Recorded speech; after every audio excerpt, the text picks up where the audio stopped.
I've donna. Sitting in a sterile conference room, surrounded by the stifling silence and the faint smell of floor wax, I'm facing a pivotal moment. Across the long mahogany table, my parents and a team of high-end lawyers from Atlanta are seated. The tension in the air is palpable. They've filed a civil suit, claiming that the winning lottery ticket I have is a custodial asset of the family, and they even have a so-called gift confirmation affidavit with what looks like my signature. This all started on Thanksgiving, a day that was supposed to be about family, but turned into a nightmarish revelation. My family is well off, living in a large, luxurious house in the suburbs. My father, Richard, is a traditional, status-conscious man more concerned with appearances and financial success.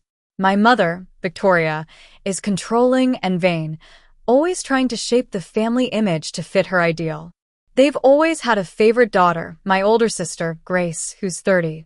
She's married to Derek, a smooth-talking, ambitious man who claims to be a financial wizard. I'm a landscape architect and accessibility specialist, a job I'm passionate about as it allows me to create spaces that are inclusive. But in my family, my work is seen as unimportant compared to Grace and Derek's seemingly glamorous lives. Thanksgiving at our house is like a well-rehearsed play. The moment I arrived at the house, precisely on time as always, carrying a carefully prepared salad, I was met with my mother's dismissive attitude. She barely looked at me, simply instructing me to put the salad in the kitchen, as if it were an afterthought. Once inside, I was immediately relegated to the role of a servant. Grace was sitting on the plush sofa, sipping champagne, while Derek held court, bragging about his latest business deals. My father hung on to every word, nodding approvingly.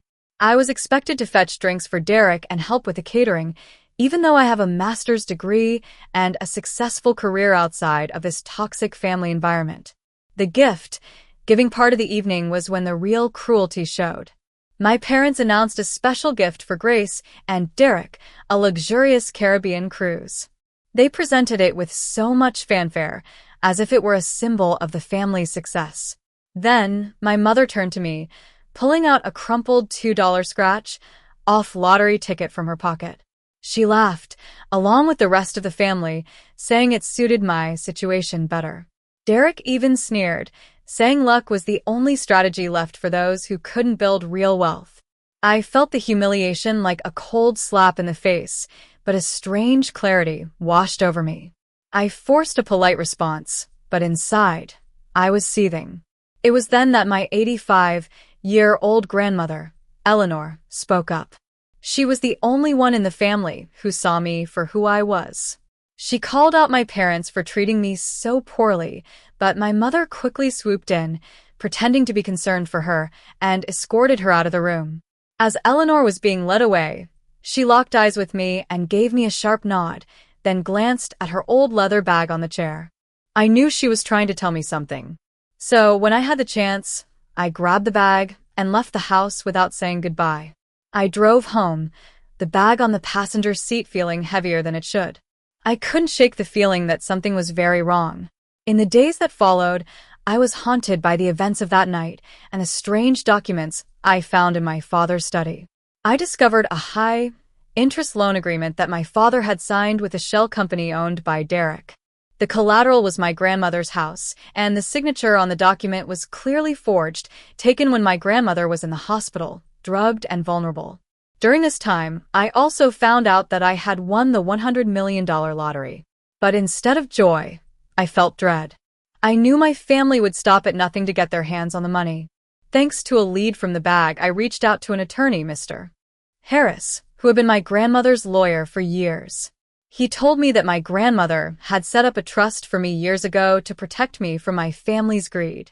He also helped me realize that the loan Derek had offered my father was a predatory scheme, and if we could prove the forged power of attorney, we could take down the whole plan. Mr. Harris advised me to set up a blind trust to claim the lottery money anonymously, so my family wouldn't be able to get to it easily.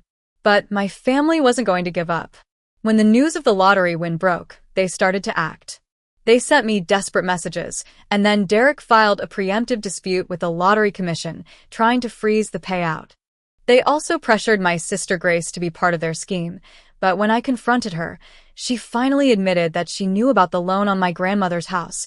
She just chose to ignore it. Now, here in this mediation room, I'm ready to fight back. I show them the forged affidavit's metadata, proving it was created after the jackpot was announced.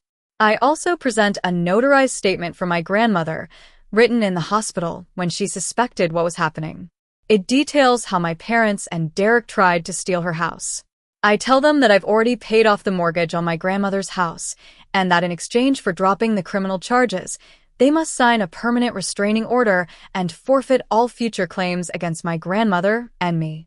They're shocked, but in the end, they sign, their hands shaking. The aftermath has been a mix of relief and sadness.